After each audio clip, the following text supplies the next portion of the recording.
In my first follow me video, I had the car follow the drone. This time we're going to have the drone follow the car. Let's see how it goes.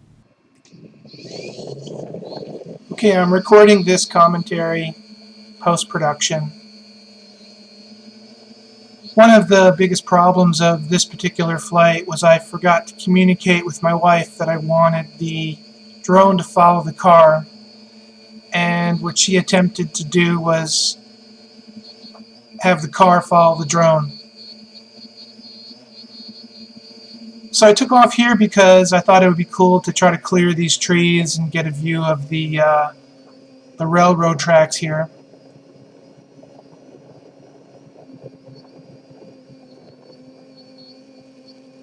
But this road definitely opens up. There are some trees to the left, but if I just fly to the right, I'll still have a clear shot at the car. Now I'm trying to communicate to my wife at this point to pass the drone because she's trying to look up and follow the drone. So now I'm waiting for her to pass.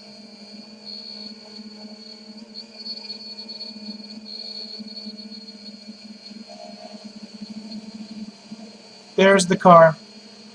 So now I'm passing, but at this point it's getting a bit far away. I'm flying really high, so the reception on my first-person view monitor gets a bit of static when the drone gets too far away.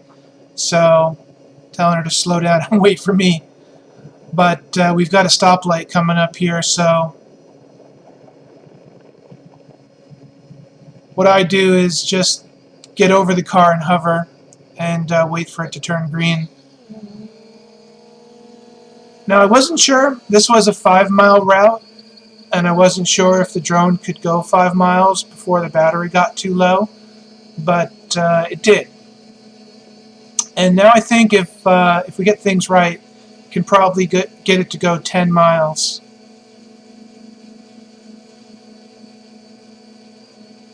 Probably shouldn't be hanging out over the power lines and people. I need to keep the drone hovering over the grass on the right for safety in case it crashes.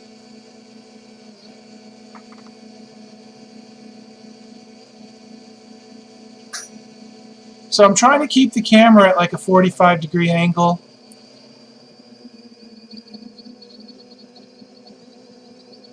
You can probably notice that I went up in altitude there.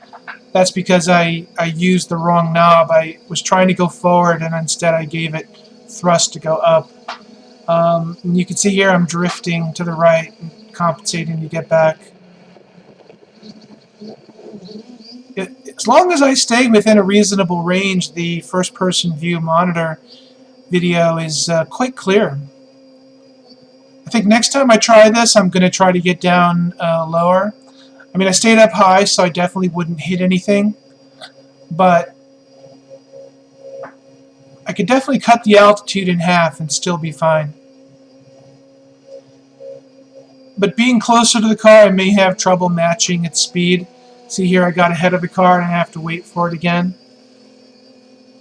I think what I'm going to do next time is fly alongside the car and figure out what the top speed of the drone is.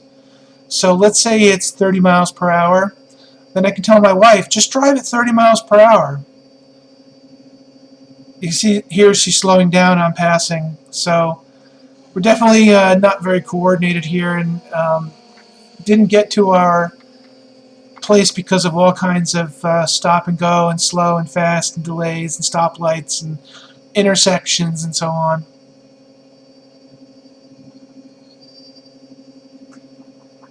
But as long as we knew what speed to travel, then we might have to compensate if there's like a headwind or a tailwind, but for the most part we could follow accurately like we're doing now, which is what I wanted.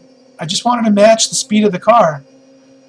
But the problem was the speed limit on this road is 45 miles per hour, and I don't think you can fly that fast. So she kept going too fast and pulling away. And I had to say, slow it down, slow it down.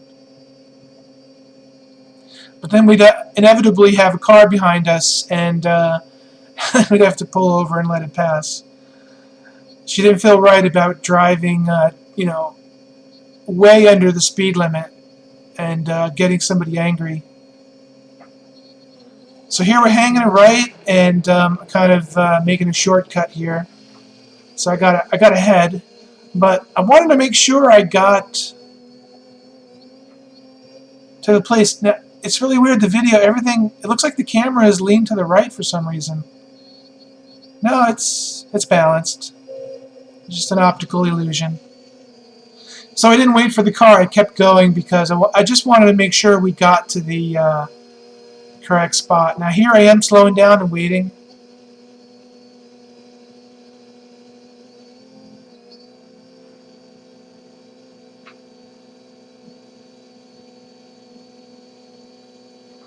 We did drive this route first before we flew it, but it was my second time and my wife's first time, and we drove it in the opposite direction, which didn't help at all.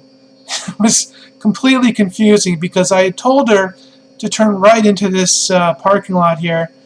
This is a park, I mean, and she completely forgot, you know, because now we're driving in the opposite direction and everything looks completely different, and so she missed the turn.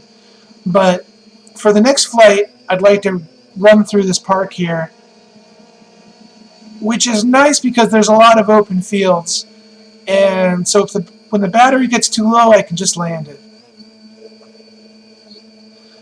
Now I get out of the car and I try to find my drone, but there's like a bird and a plane and my drone, and I can't figure out which is which, so I do some maneuvers here to try to figure out which is which.